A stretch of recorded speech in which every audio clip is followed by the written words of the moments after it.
Assalamualaikum warahmatullahi wabarakatuh.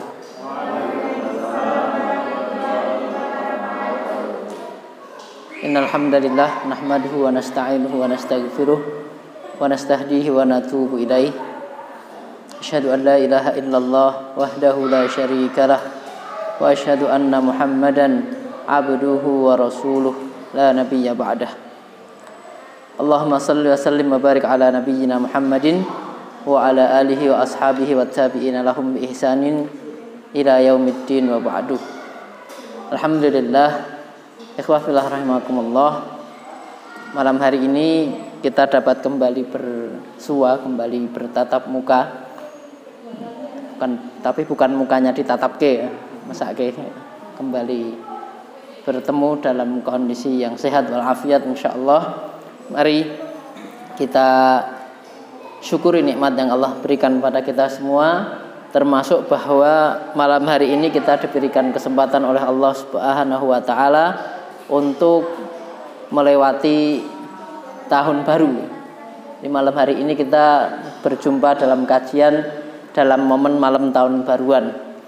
Tapi malam tahun baruan kali ini tanpa kembang api ya. Ya, alhamdulillah malam hari ini adalah malam masuk ke tanggal 1 bulannya Muharram, tahunnya adalah tahun berapa sekarang? Tahun 2020. Itu tahun Masehinya ya. Kita berada di tahun Hijriyah, sekarang masuk 1 Muharram, tahunnya 1442 Hijriyah. Ya, jadi 1442 tahun yang lalu menurut hitungan perputaran kalender Hijriyah, Rasul Shallallahu Alaihi Wasallam berhijrah dari Makkah ke Madinah. Peristiwa hijrahnya Nabi Muhammad Shallallahu Alaihi Wasallam terjadi pada bulan Safar akhir. Bulan Safar akhir beliau berangkat dari Makkah dan kemudian masuk ke kota Madinah pada awal bulan Rabiul Awal. Tahun berapa? Tahun berapa Hijriah berarti? Tahun 1 ya. Ya pasti tahun 1. Kenapa? Karena tahun 1 Hijriah itu dihitung dari peristiwa hijrahnya Nabi itu. Meskipun sekali lagi hijrahnya bukan pada bulan Muharram, tetapi pada tahun itu Nabi Shallallahu Alaihi Wasallam melaksanakan hijrah. Tetapi pada waktu Nabi hijrah itu belum dikenal istilah tahun 1. Nanti istilah tahun 1, tahun 2, tahun 3 dan seterusnya itu baru dikenal pada masa Khalifah Umar Ibnul Khattab. Jadi yang menetapkan kalender Hijriyah adalah Khalifah Umar Ibnul Khattab. Sebelumnya belum ada angka tahunnya. Jadi tahun-tahun sebelum Nabi hijrah itu tidak dikenal angka tahunnya. Maka kemudian misalnya kita kenal Nabi Muhammad SAW lahir pada hari Senin, tanggal 12 bulan Rabiul Awal tahun berapa?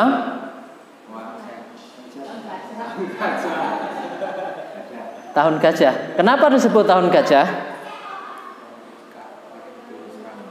Pada tahun yang sama terjadi kejadian ketika Raja Abraha itu hendak menyerang Ka'bah, di mana defile konvoi pasukannya itu mengendarai gajah. Maka kita kenal nanti kisah ini diabadikan oleh Allah Subhanahu wa taala dalam surat Al-Fil. Alam tara kaifa fa'ala rabbuka bi ashabil fil.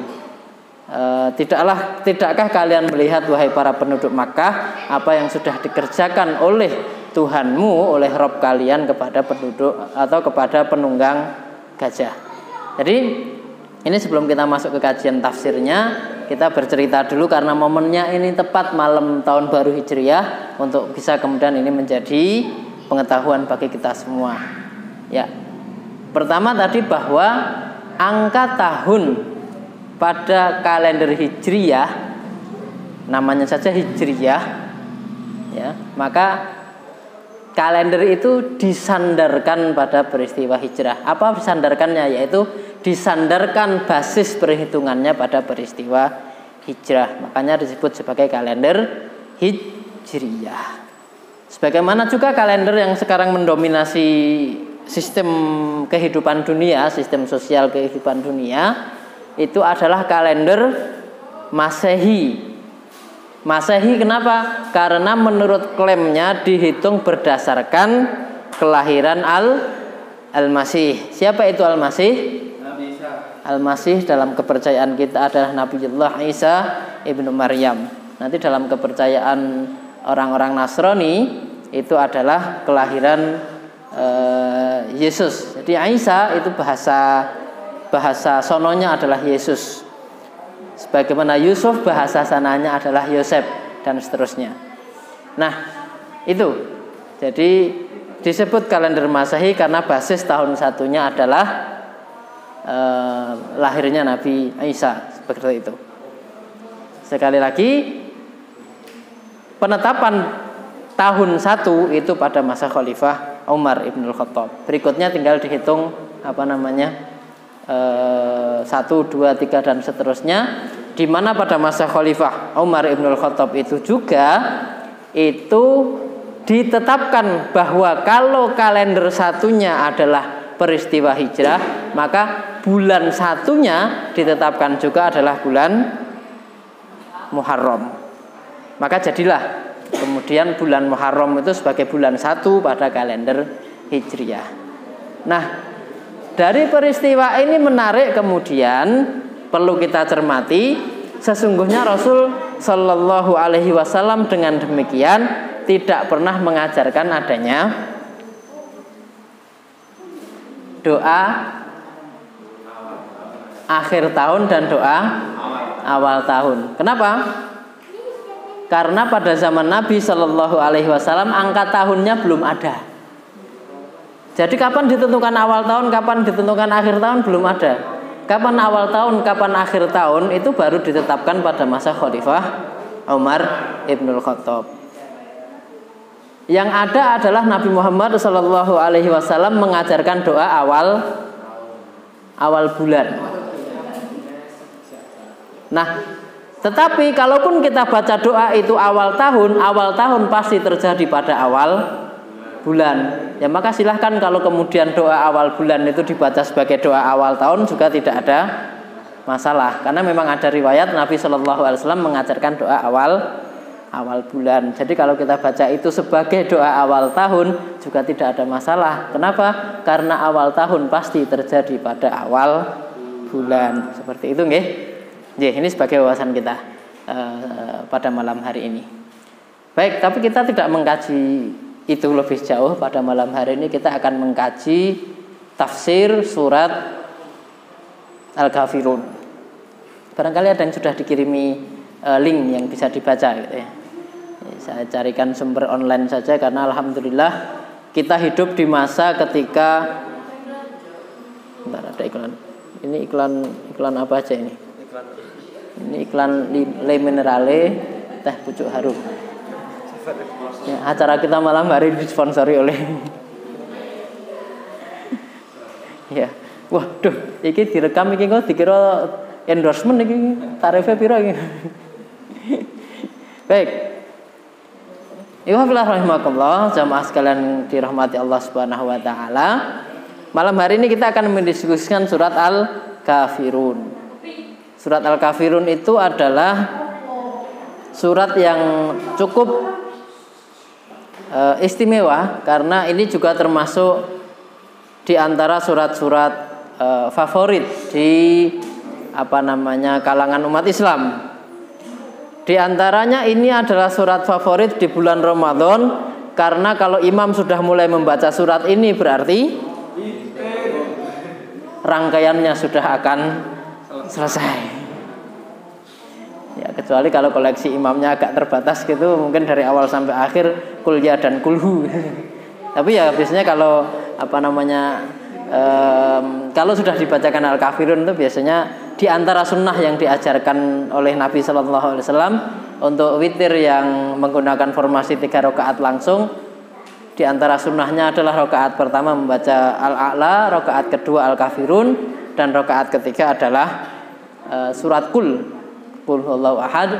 Beberapa ada yang menyambung hingga 3 kul huwallahu ahad, kul a'udzu birabbil falaq, dan kul a'udzu birabbin nas.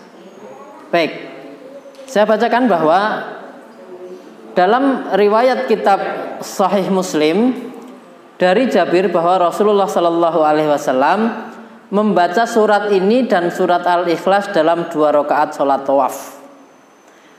Disebutkan juga dalam kitab Muslim dari hadis Abi Hurairah bahwa Rasul Shallallahu Alaihi Wasallam juga membaca surat tersebut dalam 2 rakaat sholat subuh. Jadi ini sudah menjadi pengetahuan umum ya, 2 rakaat ringan sebelum sholat subuh itu atau sholat fajar itu yang diajarkan oleh Rasul Shallallahu Alaihi Wasallam adalah beliau membaca surat Al-Kafirun di rakaat pertama dan membaca surat Al-Ikhlas di rakaat yang kedua. Kulhu, Al-Ikhlas itu surat Kulhu, surat paling favorit. Sampai ada apa kayak? Karena imame do maca dawa-dawa kan ono sing ngengok Kulhu ae lek kesuwen. Seperti itu.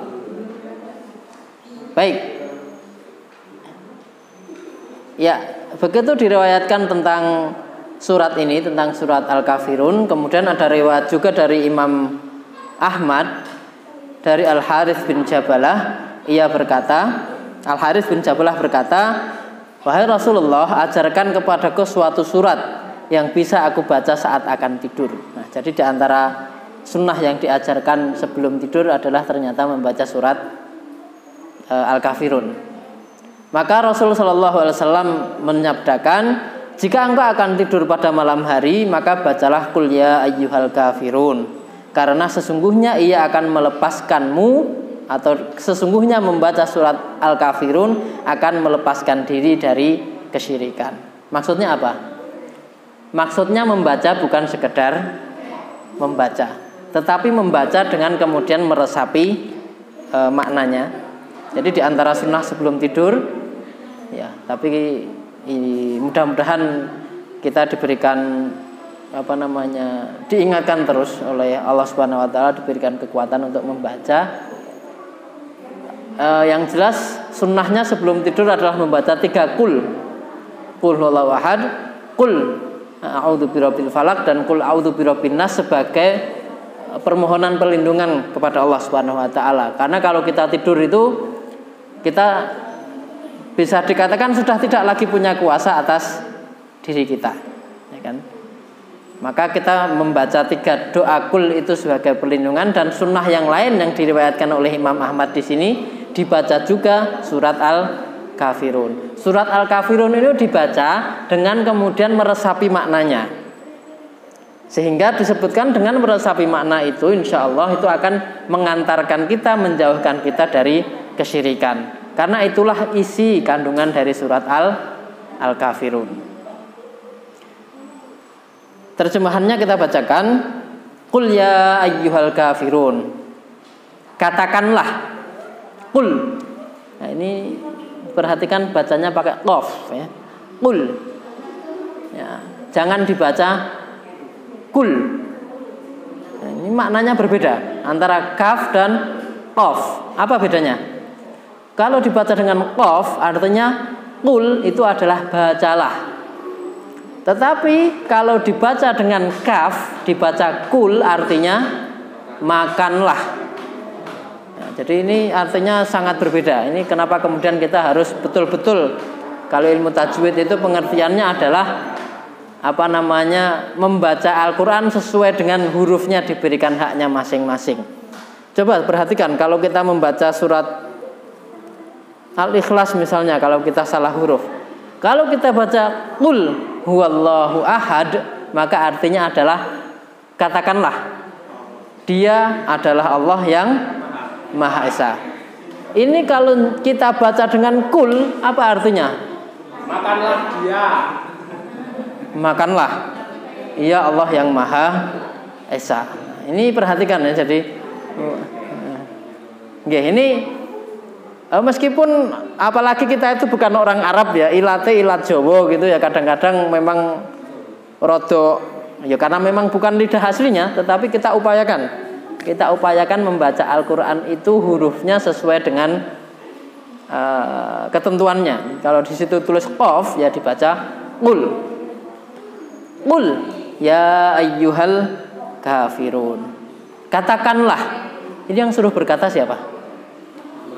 Muhammad. Jadi Allah memerintahkan kepada Nabi Muhammad ketika ayat ini turun. Tetapi maknanya juga umum kepada kita semua. Kita sebagaimana Nabi Shallallahu Alaihi Wasallam diminta untuk mengatakan kepada orang-orang kafir yang sewaktu itu mendatangi beliau, kita juga diminta mengatakan, wahai orang-orang kafir, la a'budu ma ta'budun. Aku tidak akan menyembah apa yang engkau sembah. Wala antum abiduna ma a'bud. Dan kalian bukanlah penyembah apa yang aku sembah. Wala antum abiduna ma a'bud wala ana abidum ma abattum. Dan aku bukanlah penyembah Tuhan yang kalian sembah. Wala antum abiduna ma a'bud, diulangi lagi, dan kalian sekali-kali bukanlah orang yang menyembah Tuhan yang aku sembah. Di akhir ayat ditegaskan, lakum dinukum waliyadin. Bagi kalian agama kalian, bagiku agamaku. Ini yang menarik. Sebelum kita masuk ke tafsir Ibnu Katsirnya sendiri, ada ayat yang diulang itu. Wala antum abiduna ma a'bud, itu kan diulang 2 kali. Kalian bukanlah orang yang menyembah Tuhanku. Aku bukan penyembah Tuhan kalian. Nah, diulang lagi. Dan kalian sekali lagi bukanlah penyembah Tuhanku. Perlu diketahui bahwa kalau dalam Al-Quran itu ada ayat yang diulang-ulang. Artinya apa? Artinya bahwa itu ditegaskan. Bahwa benar-benar gitu loh. Karena nanti kalau kita lihat asbabun nuzulnya menarik.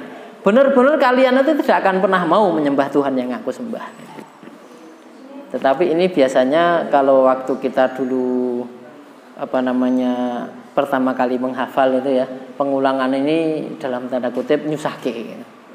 Apa nyusahke nih? Maca ora rampung-rampung.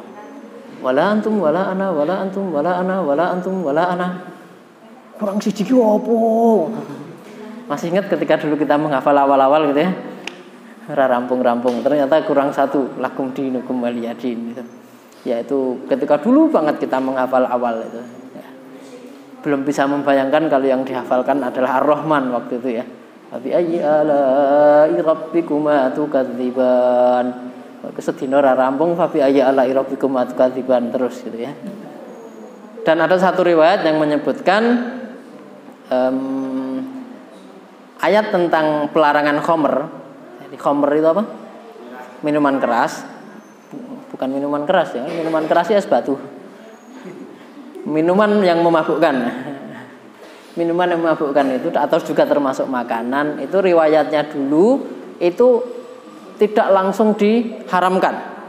Jadi berproses. Pertama dikatakan ya minuman memabukkan itu ada manfaatnya, tapi juga ada madaratnya. Nah, kemudian proses berikutnya adalah disebutkan dalam, saya lupa surat apa itu, bunyinya adalah la taqrabus sholata wa antum sukara hatta ta'lamu ma taqulun. Janganlah kalian itu mendekati sholat sedangkan kalian dalam keadaan mabuk, sampai kalian sadar apa yang kalian ucapkan. Apa maksudnya? Karena kalau orang mabuk kan rasa sadar saya ngomong apa. Itu diriwayatkan ada sahabat sedang mabuk gitu. Karena waktu itu belum haram. Masih boleh mabuk. Nah, dalam kondisi mabuk sholat, membaca Al-Kafirun, ora rampung-rampung. Kenapa? Ya mabuk. Wala antum a'buduna ma a'bud wala ana a'budu ma abattum wala antum a'buduna ma a'bud wala ana a'budu ma abattum wala antum bolak-balik gitu kan. Maka turunlah ayat ini. Jangan kalian sholat dalam keadaan mabuk. Apa artinya? Waktu itu ya masih boleh mabuk, tapi ojo nek arep sholat. Jadi eling wektu nek arep mabuk. Baru kemudian nanti pada proses berikutnya turun ayat innamal khamru wal maisiru wal ansabu wal azlamu rijsum min amali syaiton. Sesungguhnya khamr, judi, mengundi nasib, lotre dan seterusnya adalah haram, najis, perbuatan yang keji dari setan. Nah itu.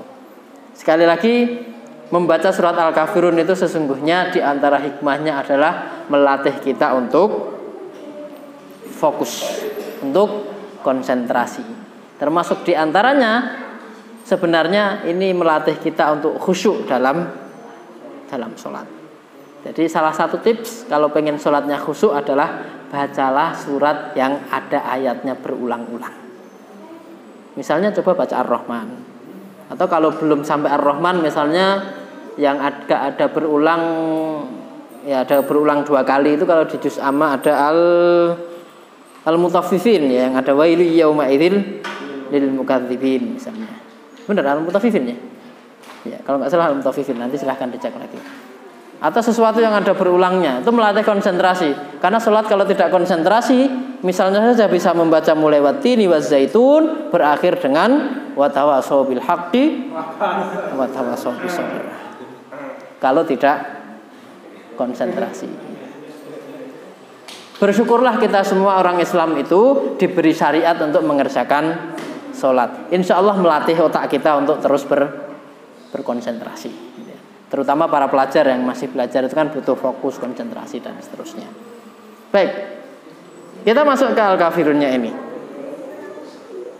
Surat ini merupakan surat yang menyatakan berlepas diri dari perbuatan yang dilakukan oleh orang-orang musyrik, di mana ia memerintahkan untuk ikhlas dalam mengerjakannya. Dengan demikian firman Allah Ta'ala, Qul ya ayyuhal kafirun, mencakup setiap orang kafir yang ada di muka bumi ini. Ya. Jadi yang dimaksud dengan al-kafirun pada surat ini, katakanlah, hai orang-orang kafir. Ini siapa orang-orang kafir yang dimaksud? Orang-orang kafir yang dimaksud adalah ya seluruh orang kafir. Siapa saja orang kafir ini? Disebutkan dalam surat Al-Bayyinah, lam yakunil ladzina kafaru min ahlil kitabi wal musyrikin. Ya kan? Orang-orang kafir itu terdiri dari orang-orang ahli kitab dan orang-orang musyrik.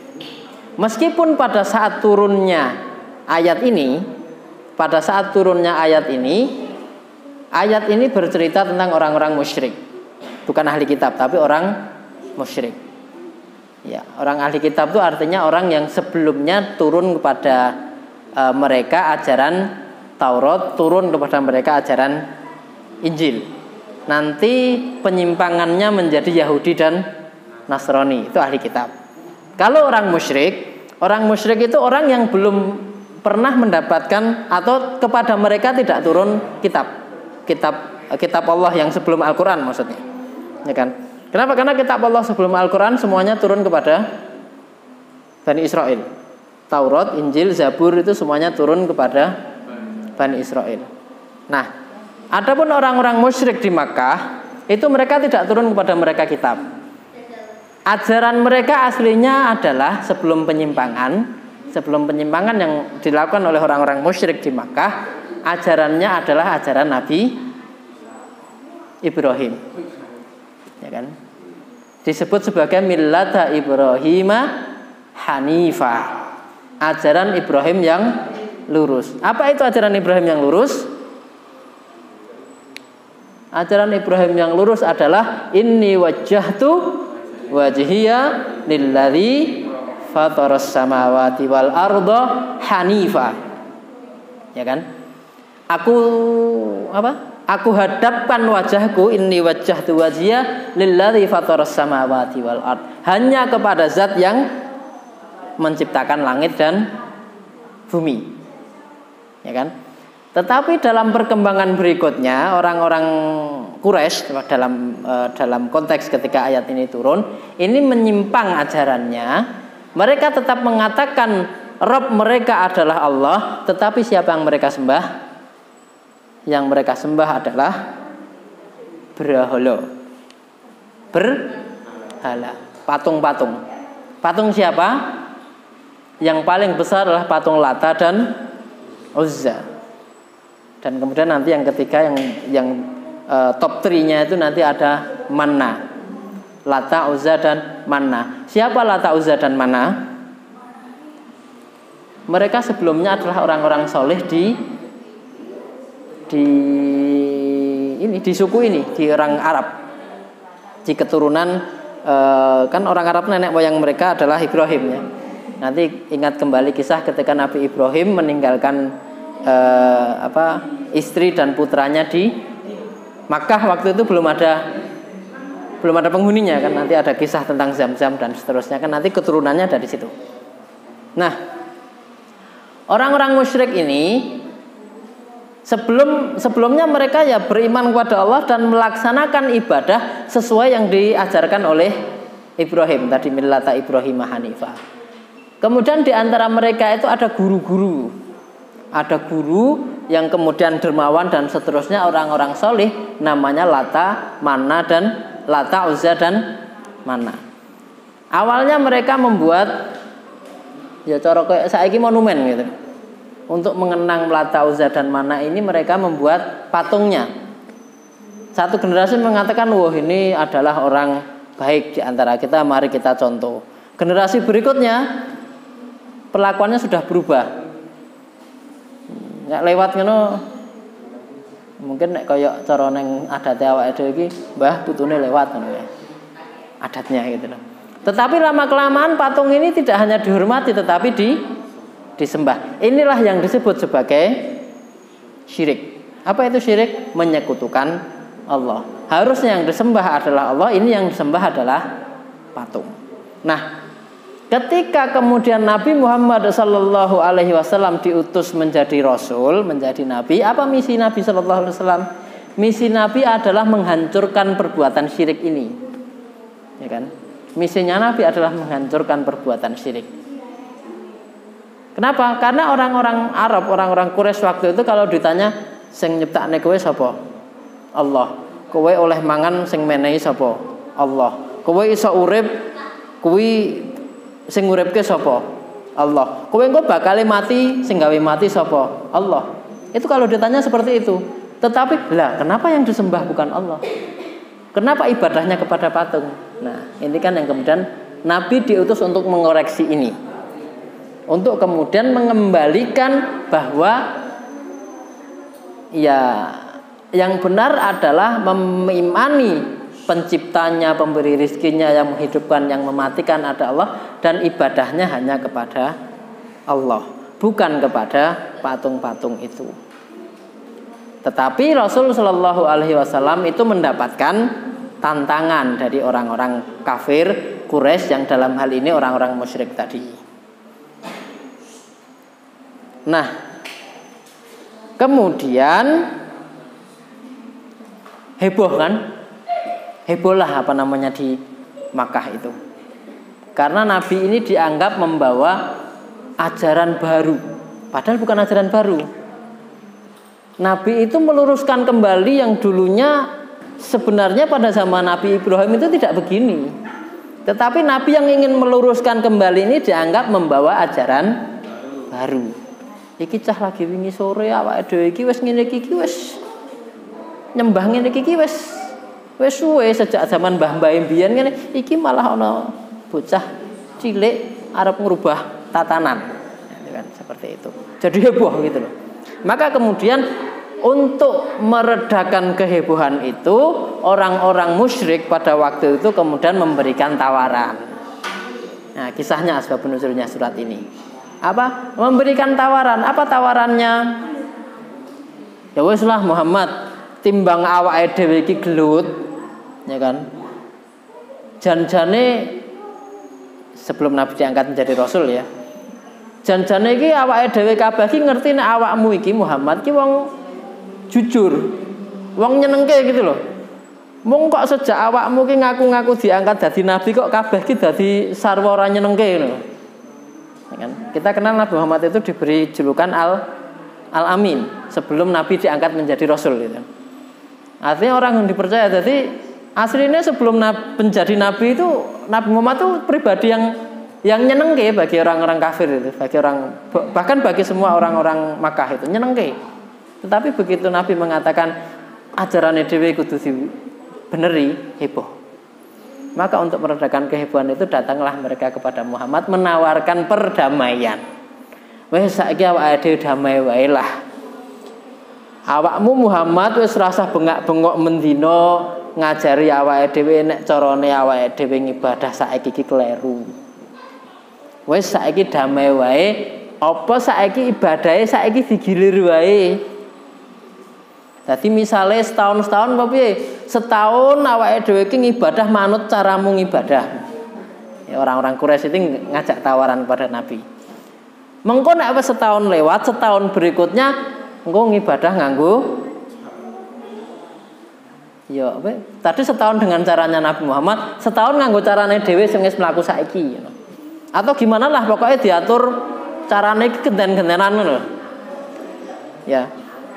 Ben ketok iki damai gitu loh. Ya. Mohon maaf ini perlu jadi perhatian kita. Beberapa tahun belakangan ini sudah ada gejala-gejala seperti ini. Ada orang mengatakan untuk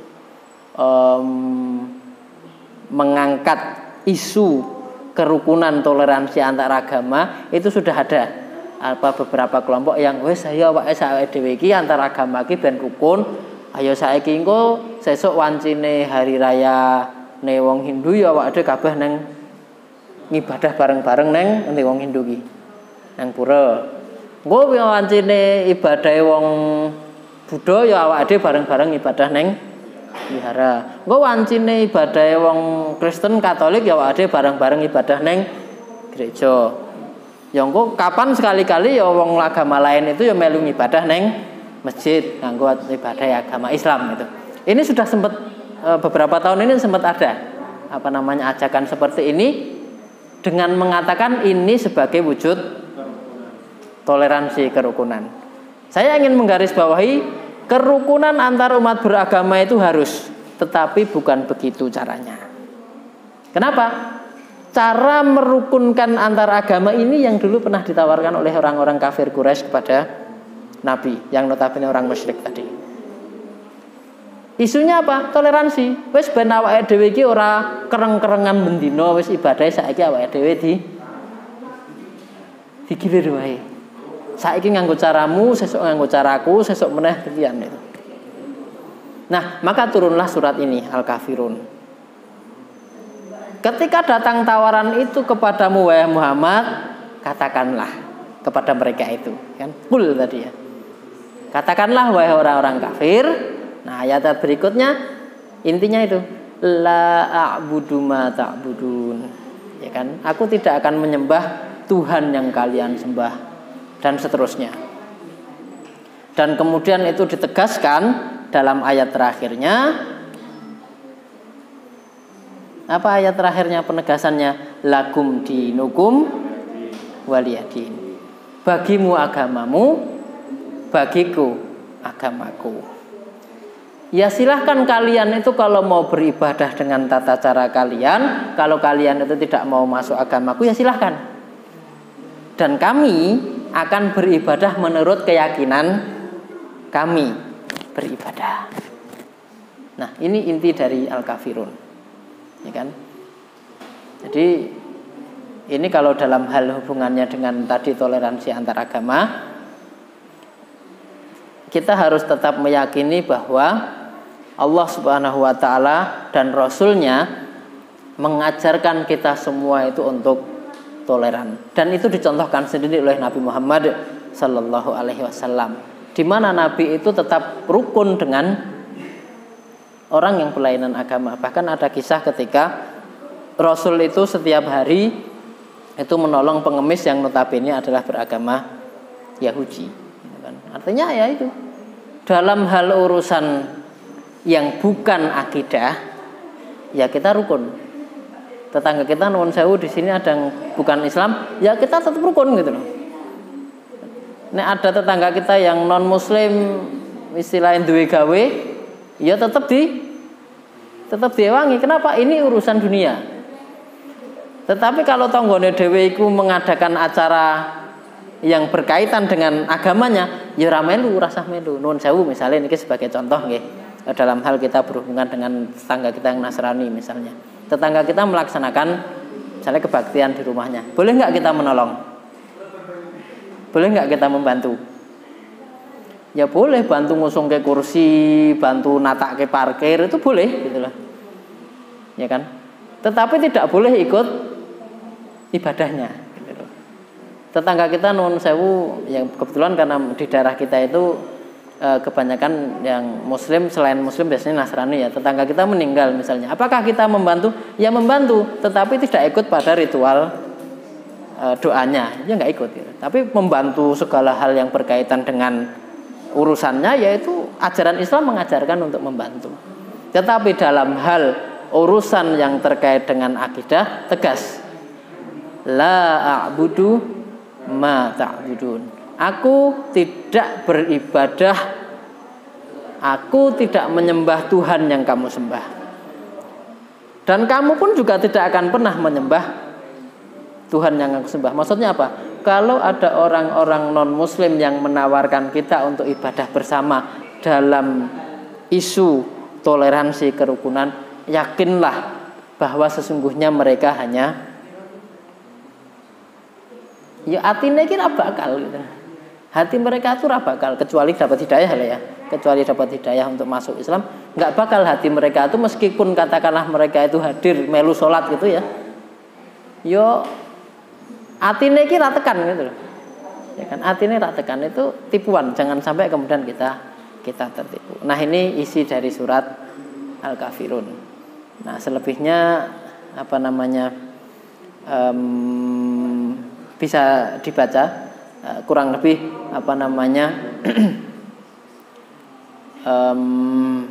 isi dari Al-Kafirun seperti itu. Yang termasuk dibahas di situ adalah pilihan katanya. Tidak saya bahas lebih lanjut, silahkan dibaca saja. Ketika satu ayat menyebutkan aku tidak akan menyembah dengan kata kerja, tetapi dalam ayat lain aku tidak menyembah dengan kata benda sebagai subjek kata. Tapi prinsipnya dari semua kata-kata yang dipilih itu adalah penegasan bahwa ketika kita berislam itu rumusnya adalah hanifah. Dalam surat Al-Bayyinah disebutkan wa ma umiru illa liya'budullaha mukhlisina lahuddina hunafa. Apa artinya? Dan tidaklah mereka itu utus atau diperintah, illa liya'budullah, kecuali untuk beribadah kepada Allah. Wa ma umiru illa liya'budullaha mukhlisin, secara ikhlas. Mukhlis itu artinya apa? Murni. Ya kan? Hunafa itu lurus. Murni tanpa menggok-menggok, tanpa ada campuran-campuran keyakinan. Nggih, wallahu a'lam. Ini yang saya sampaikan pada kesempatan malam hari ini, mengkaji dari surat Al-Kafirun. Sekali lagi, khitab pada Al-Kafirun ini ketika turun adalah orang-orang musyrik, kafir Quraisy. Ya, menarik bahwa surat ini tidak turun dengan ungkapan qul ya ayyuhal musyrikun. Ya kan? Mohon maaf, ini saya bahasakan ini bisa ditangkap ya. Ya, bahwa tadi orang kafir itu kan ada musyrik dan ahli kitab, semuanya kafir. Tapi ini maksudnya orang kafir itu terkategori gitu. Kalau seandainya surat ini turun dengan pilihan kata qul ya ayyuhal musyrikun, ya maka ini hanya berlaku kepada orang musyrik. Tidak berlaku untuk orang Yahudi dan orang Nasrani katakanlah. Tetapi ketika ayat ini berbunyi qul ya ayyuhal kafirun, maka semua jenis kafir masuk dalam hal ini. Seperti itu. Demikian, matur nuwun, mohon maaf banyak kekhilafan kekurangan, mudah-mudahan bermanfaat. Saya kembalikan kepada Mas Latif nih sebagai pemandu acaranya. Assalamualaikum warahmatullahi wabarakatuh.